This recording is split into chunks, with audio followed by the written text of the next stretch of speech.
A Bitter Taste by Pure Foy's Girl.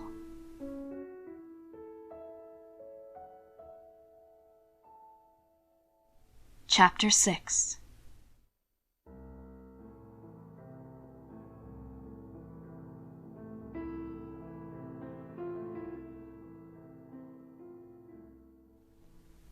The doorbell rang. Will snarled at the intrusion, frustrated, and Hannibal absently hushed him, stroking his fingers through Will's thick curls in an idle petting.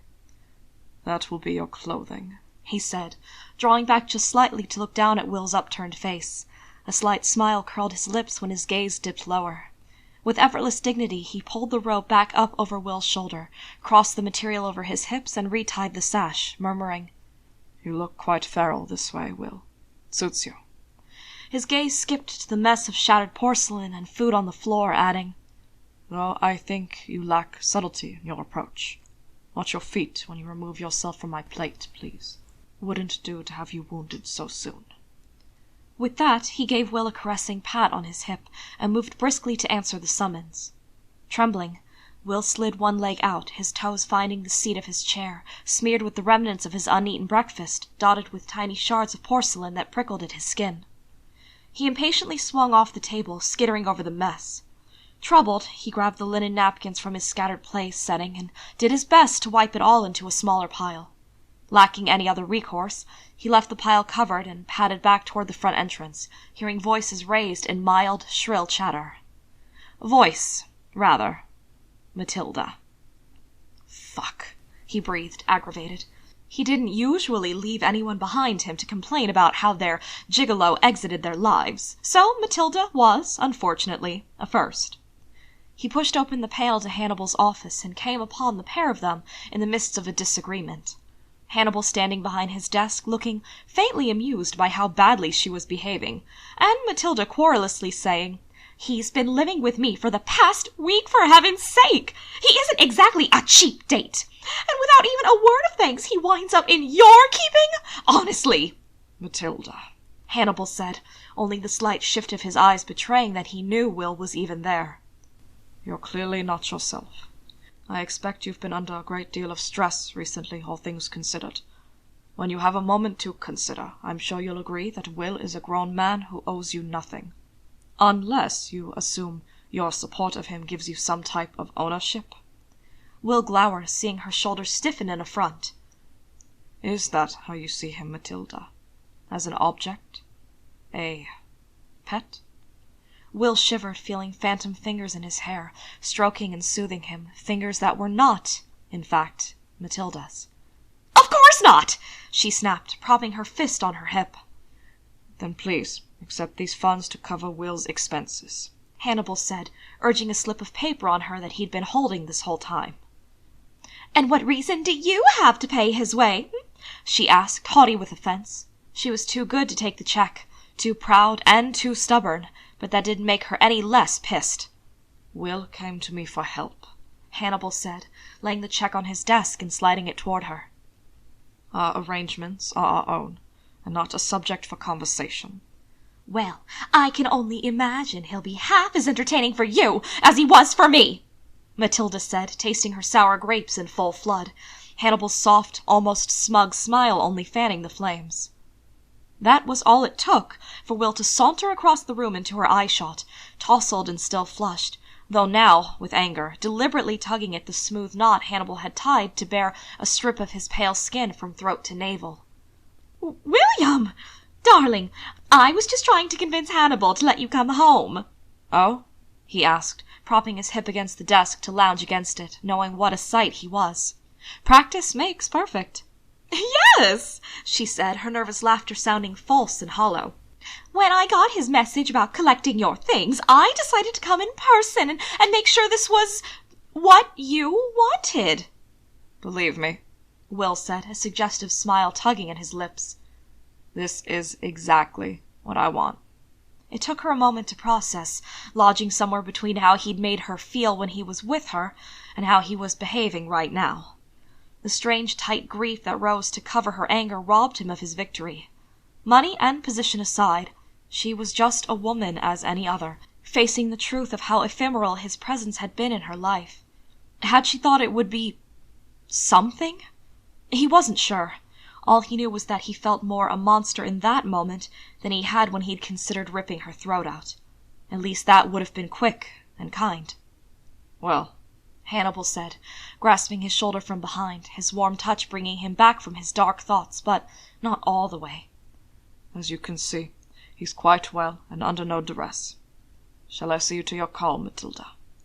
No, she said, meek and chastened as she turned away, just an aging woman in designer clothes whose quality and cost couldn't stave off the ugly truth of becoming irrelevant. Her heels clicked on the polished wooden floor as she walked away, fading into the distance like a waning heartbeat. Tell me, Will, should I expect more discarded paramours, or is Mathilda a rarity of one? Hannibal asked, his fingers spreading over Will's shoulder as he moved around to his side, his gaze following in Mathilda's wake even once she'd closed the door quietly behind her. A rarity of one, Will said, and laughed breathlessly because the only other alternative was to launch into a diatribe of personal resentment. I should have just killed her. Hannibal glanced down at him, half smiling, conceding. It might have been kinder in the end. There's nothing quite so exquisitely painful as being turned away from that which you want most. Will laughed again because it was absurd, laughed and rubbed his palms over his face to stifle a frustrated groan. That's not me, he said, feeling the trail of Hannibal's fingers down the bow of his spine, even through the thick cloth of his robe.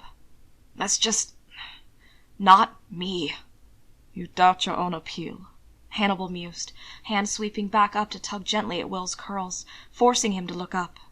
Those dark, dark eyes were steady and steely when he murmured, Never doubt your appeal, Will. It limits you. Does it limit you? My appeal? That hint of a smile became a real one, sharp teeth between fine lips, and eyes that transformed with amusement, but still not offering a reflection. Still not that. Do you worry that your appeal will limit me, Will? Yes, he said, earnest, and laughed softly again because it was better than screaming.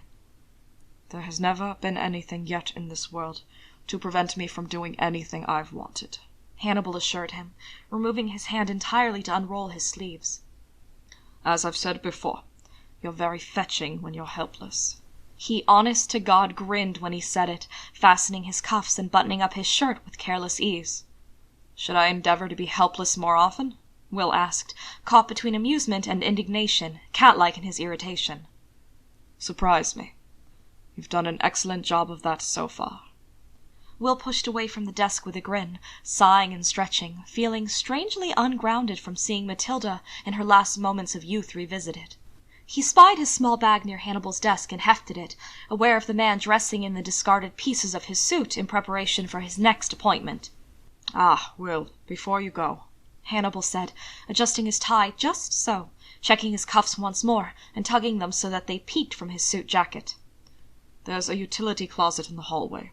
Kindly clean up the dining room before you dress. Before I dress? Will questioned, pausing in the doorway to swing around, searching him for hints of meaning. Yes, Hannibal said, straightening his desk, a perfectionist's fussy ordering of his environment. I would prefer you not put that robe at risk either. You have been rather hazardous to the safety and well-being of my belongings to date. Will blinked, cocking his head so that his curls fell just so over his eyes. Cautiously, he asked, Dr. Lecter, are you telling me to clean your dining room in the nude? Of course not. That would be rude of me. I'm merely asking you to, Will. Who's the one making a pet of me? Will wondered, watching him groom himself in the quiet moments before his next client. What's next, a collar? Strangely, the idea wasn't entirely without its merits. He thought it over, quite a lot, actually, while he cleaned up the dining room in nothing but his pale, bare skin. The clothing was a bare sum of what Mathilda had given him, her last dig, perhaps, if he didn't agree to go home with her. A change of clothes in total. Some ugly bikini underwear she'd chosen for him, a pair of boat shoes in a nondescript gray, the light woven pants and button-down shirt she'd picked out. It was the outfit she'd bought him in anticipation of taking her yacht out. Had she expected him to have a change of heart at the sight of her? To don these intentionally understated clothes and leave with her straight to the shore? He'd lived long enough to know he didn't stand a chance of figuring that one out. The more people he knew, the more a mystery they were for him. Lies, lusts, and desperate needs concealed by smiles and guile, that was all he'd ever been able to determine. He dressed quietly, dropping the bikini underwear into the bag and shoving the whole thing into the bottom of the closet, shoes included. Mostly dressed, barefoot and moderately comfortable, Will meandered through Hannibal's upstairs, investigating his unusual decor, finding the master suite. It was impressive, much like Hannibal himself. Will moved slowly through the doorway, idly reaching out to brush his fingers over the back of one of the slate-blue chairs set before the fireplace. The large bed was impeccably made up, every decorative pillow in place, the coverlet showing no sign of wrinkle or wear. The plush bench at the foot of the bed beckoned invitingly, soft to the touch and cradling when he sat.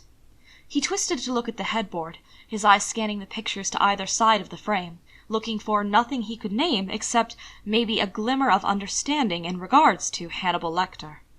The parquet floor was cool beneath his bare toes, but far less cold than the marble floor in his master bath when he'd continued the investigation. It was almost obscene to live this way, encased in luxury-like armor, surrounded by every beautiful thing one could think of. Even the fixtures were of the highest quality, down to the flush on the toilet. "You have money already, don't you, Dr. Lecter?" Will thought, looking up at the embellished ceiling, no detail left to chance. "No mere psychologist could afford to live like this. Not in this town." His stomach gurgled, reminding him of his lost meal. He was spoiled after last night, glutton that he'd been. He'd schooled himself throughout the years to take only as necessary when the hunger grew too strong, not to indulge it as Hannibal did. Yet here he was, not even 24 hours later, with his belly growling and his mouth watering. Decided, he turned on his heels and headed back downstairs to see what was in Hannibal's kitchen. He found the remnants of their interrupted breakfast set to one side, as if Hannibal had anticipated he might need more. Will stood at the counter in Hannibal's rather moody kitchen, and ate right off the reserved plate with his fingers, sucking the hint of grease off of his fingertips with relish. He was so absorbed in what he was doing that it took him a moment to realize the shadow that had slowly materialized next to him was actually the chef himself, avidly watching Will enjoy his breakfast. Nearly languorous with delight, Will offered him a lopsided smile, slowly drew his thumb out of his mouth on a soft suck, and murmured, "Oh, still hungry." "I can see," Hannibal said, unblinking, his voice a husky purr. "May I ask how it was for you?" "Wonderful. Want a taste?" It was a challenge, and Hannibal knew it by the way his mouth quirked just a little. "Actually," he said, coming closer, a wolf in a three-piece suit, savagery in a civil disguise. "I do." Will swayed a little in his grip when those long fingers took hold of his shoulders, still lost in the stupor of a feed, his blue eyes cloudy with it. He felt the hot spill of Hannibal's breath on his mouth and uttered a soft, startled laugh that died a quick death when the hot tip of Hannibal's tongue traced the bow of his lower lip. It was a slow, lingering touch, not quite a kiss, just a means to taste the remnants of Will's impromptu meal on his mouth. He shuddered hard when Hannibal suddenly sucked on his lower lip, his soft, throaty noise exchanged for a harsh gasp when he felt those sharp teeth sink in deep enough to draw blood. His hands came up, mindless of the grease he was spreading on Hannibal's expensive suit, not quite pushing him away. He dug his fingers into the man's broad shoulders, holding still as his blood was sucked away. Hannibal released his lip and pulled back just enough to look Will full in the face. He wasn't the least bit discomfited, damn him, not like Will, who was flushed and bewildered by what he'd just done. At a loss, he asked, "What was that for?" His lower lip stung, but it would heal quickly. He always healed quickly. Even the most horrific of wounds repairing themselves by the next day. Smiling slightly, wetting his lips as if to savor the taste of Will's blood on his tongue, Hannibal said, "It needed salt." Will grinned at that. Couldn't help it, not bothering to hide his sharp teeth. It was a conscious effort on his part to keep them human-looking after all, and now that Hannibal knew his secret, there was no reason to spend the energy on it. "I see you cleaned the dining room," Hannibal said, pleased. "Yeah," Will said, swiping his thumb along the bottom of the plate for another quick lick. "Sorry about your plate. It was high time to change to another set," Hannibal said, content to watch him. He gestured at Will's body, too polite to comment directly, and asked, "Is this your preferred manner of dressing? Mathilda's. This is all she brought me. Guess I need to go do some shopping. If you need money, there's cash in my desk," Hannibal said, utterly unconcerned. Maybe eating other people just made him think nothing of things others would find quite risky. Maybe he just assumed, as Mathilda had, that Will wouldn't make off with his valuables in the middle of the night. It wasn't trust, Will knew. It was almost a dare. "Thanks, but I've got it," Will told him, reluctant to keep taking. Despite himself, he felt indebted to the people he systematically destroyed, and Hannibal was no exception. "Hey, why do you want me here, anyway? I mean, besides being curious about how I take them." Hannibal's thin brows rose in question. He pursed his mouth, tightening just a bit. "I'm afraid I don't understand what you're asking me, Will. Do you want reassurances, or are you fishing for my intentions?" "Fishing," he said, leaning against the counter, unable to prevent himself from draping against things like an oversized cat. It was too much a habit to break now. "I've always loved fishing, so I guess that's what I'm doing. Mathilda had my clothes off before we got to her bedroom. Most of the others have been as hasty, or worse. And you've been offering?" Hannibal clarified, idly tapping his fingers on the countertop, constructing his answer. "I'm not disinclined to know you in a biblical sense, Will. However, I think that would tell me very little about you, and I'm not entirely sure you understand what you're asking for. I've bodies enough to amuse me for now. What I want from you is rather more substantial, if you'll allow it." "What's that?" Will asked on a half-laugh, unaccountably disarmed by what he'd said. It wasn't even a rejection in a sense, though his mind kept telling him it was there, beneath the meat of things, shadowy fingers touching deeply buried doubts and recriminations. "You'd best go do your shopping," Hannibal said, dismissing the subject. "Perhaps not the places Mathilda took you. The suit you were wearing the night I first met you was nice enough, and that quality should serve your everyday needs." "It was stolen," Will said, with a bit more heat than he'd intended, just to needle him. "The suit, ticket to that opening, I stole it all." Hannibal tilted his head ever so slightly, and said with a touch of amusement, "You're a very resourceful man, Will. Dinner's at 8, so be back before 7. "An hour before." "Yes. Or do you need more time to snare your intended?" "No," Will said, realizing that Hannibal had meant every word, and wanted to see him at his worst. "An hour is more than enough time." "Good. You show me how you hunt, and I will show you what to do in the aftermath." With that, he moved briskly from the room on some errand only he knew, leaving Will standing in his kitchen, lost in thought. He absently sucked his thumb again, biting just a little for the salt, rinsed the plate off, and headed upstairs to get his shoes. Someone was there when Will returned, his clothing purchases crammed into as few bags as he could manage. They would, no doubt, remain here when he finally left. He always abandoned everything behind him, moving on to the next place like a drifting shadow, destitute in funds and soul. He smelled sweet perfume and heard the cheery plunk of Hannibal's harpsichord, played by inept fingers, accompanied by the soft ring of feminine laughter. Curious, he made his way to the living room to find Hannibal standing near the harpsichord with a glass of wine in hand, laughing at the antics of a young woman with dark hair who was playing more for response than for meaning. He looked up, including Will in his disarming smile, and called, "Ah, you're back at last." "I'll pour another glass," she offered, ceasing her assault on the harpsichord to do just that, her curious eyes sweeping Will's form. He was standing in the doorway like an idiot, he realized, and quickly got himself under control. "Leave those by the stairs for now," Hannibal said, gesturing him closer. When he got within distance, the man added in a low murmur, "I have an unexpected change of plans. The menu has changed." Will raised his eyebrows and cocked his head meaningfully at the woman moving back toward them with a glass in hand. Hannibal's mouth pursed, and he shook his head in a slight negative. Not her, not that kind of change. "Hannibal told me he had a house guest," she said, moving to the table behind the couch where the wine was waiting, the remainder draining into the glass she held. "Will, isn't it?" "Yes, Will Graham," he answered, taking the glass when she offered it. "And you are?" "Alana Bloom," she said, breathless with wine and good health. She had an easy smile, an endearing familiarity that made Will nostalgic for something he couldn't quite recall, only that it had been good and sincere, and had perished beneath the weight of his understanding. He's kinda solemn, isn't he? Will blinked, realizing they were discussing him and that he'd gone somewhere inside of himself again, tracing the seam of a sealed door to memories he'd long since locked away. Artists are often moody, are they not? Hannibal asked, winning a soft peal of laughter. He'd changed his clothes since this afternoon, looking relaxed and comfortable in slacks and an informal button-down, again rolled back at the sleeves as was his wont. His sharp teeth peeked between his lips as his smile widened to a grin when Will's eyes met his, reproachful. Ah, such an expression.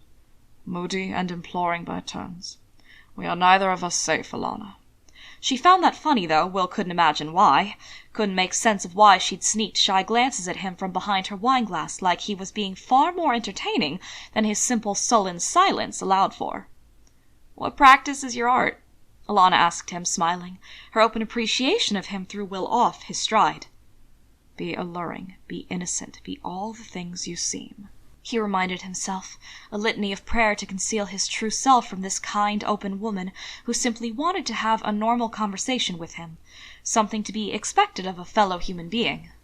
"Sculpture," he said, thinking of how he held them in his hands as they died, how his palms stifled their gasps and how he shaped them in death, lifeless clay beneath his fingers. Summoning his elusive charm to his rescue, he asked, "And what practice is your art, Alana?" "Ah, same as Hannibal's," she said, giving the man in question an indulgent fond smile, obvious appreciation in her gaze. If she wasn't sleeping with him already, she certainly wanted to be. Will wondered if she loved him. He wondered if she would still love him if she knew what he fed on. One more disappointment in a life that was destined to be full of them.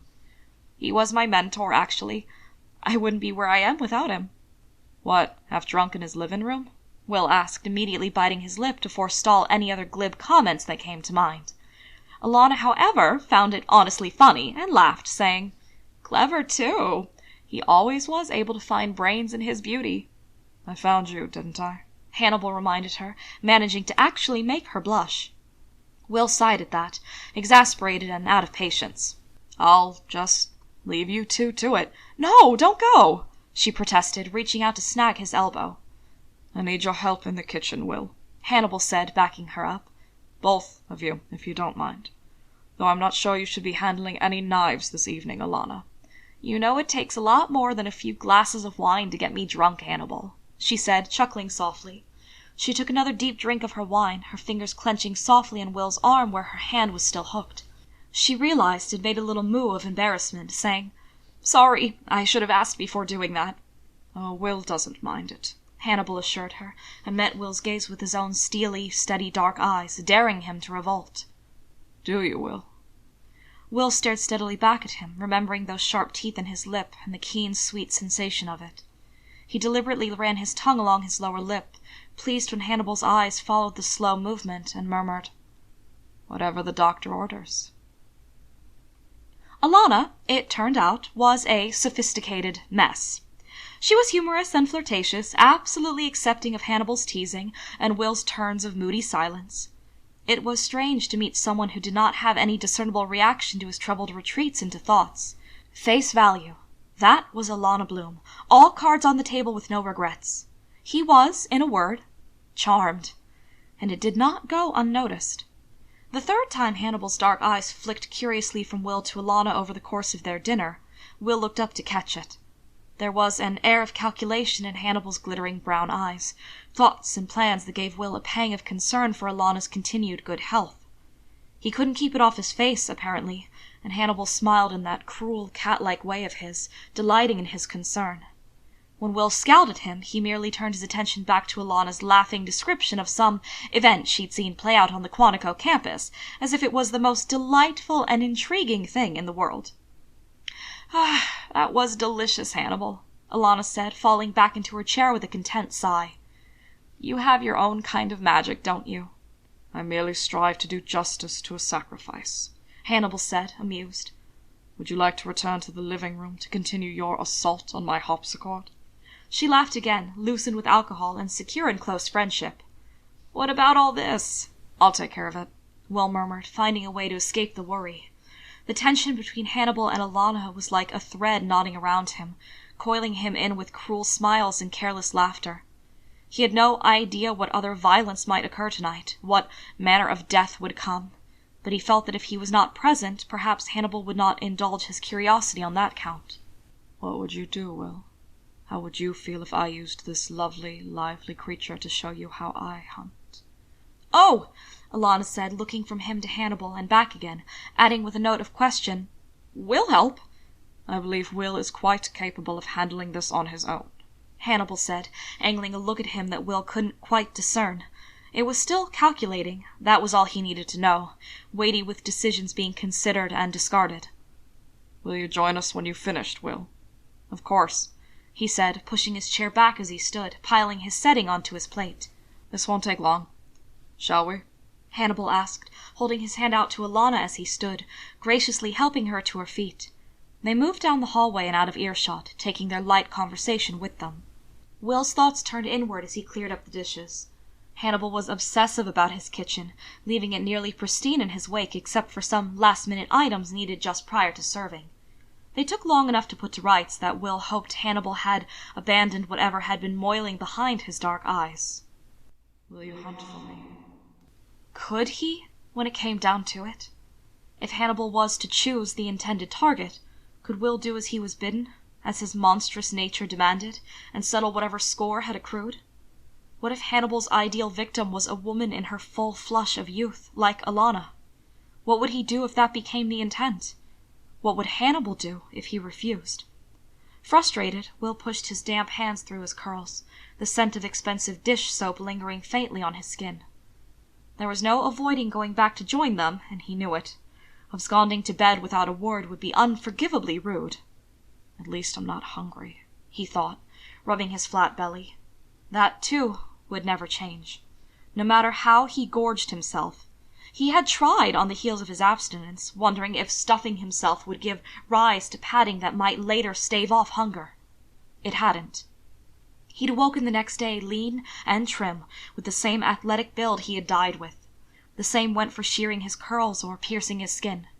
Whatever alterations he made to himself were undone in the course of a day's time. Not even Mathilda's manicure had lasted the night.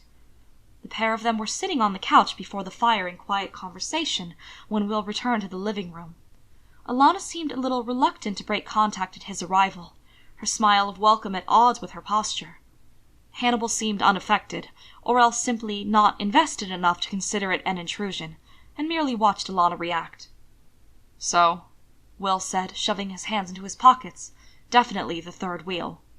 Good night. Alana started to protest, but faintly, finally insincere. It relieved Will to hear it, to know that even she was not immune to dissembling when it suited her purpose. It was Hannibal who decided the matter, his voice silky and amused when he said, Good night, Will. It was a flat dismissal, a strange turn of events from someone who had, until this point, seemed utterly fascinated with him. Frowning slightly, Will made his way to the stairs, grabbed his bags, and headed up to the guest room, leaving them to their own devices. He didn't unpack the clothes, just dumped the bags into the closet and stripped down for another hot shower. His thoughts returned again and again downstairs, curious. He still had no idea what Hannibal's relationship with his young friend was, considering how Hannibal behaved, but it didn't matter in the end. Eventually he would tire of this game, like he tired of all things, and he would leave Hannibal behind him. Whether or not he was still breathing at that time wasn't something that Will had decided on, as yet. He flopped face first into the bed, bored. He idly considered dressing again and going out for a walk to see how the town had changed, but it wasn't like he didn't have time for that later.